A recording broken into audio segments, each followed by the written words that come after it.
விஜய்க்கு என்ன அவராக கருப்பூருக்கு போனார், 47 பேர் செத்து விட்டார்கள். சாவதற்கு திட்டம் போட்டவர்கள் மாற்றுக் கட்சியினரா?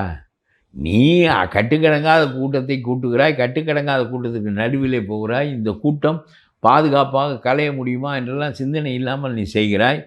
பிறகு 47 பேர் செத்து விட்டார்கள் என்ற உடனே எனக்கு பொறுப்பில்லை, இவர்கள் தான் இதற்கெல்லாம் காரணம் என்று சொன்னால் அதில் என்ன பொருள் இருக்கிறது என்று கேட்கிறேன். அது ஒரு பக்கம் இருக்கட்டும். அப்புறம் இவர் குடும்ப வாழ்க்கையில் தூண்டி விடுகிறார்கள், இதெல்லாம் பேசுகிறார்கள். உன்னுடைய மனைவியை பிறர் தூண்டுகிறார்கள் என்பது பெருமையான செயலா? அவர் வாழ்க்கையை இழந்து விட்டார், போராடுகிறார்.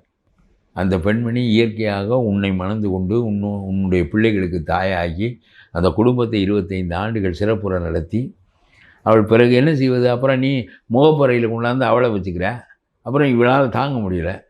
அது பரவாயில்ல அப்படின்னு யாரும் இருப்பாங்களா? நம்ம பொம்பளை ஒருத்தியும் இருக்க மாட்டேன்.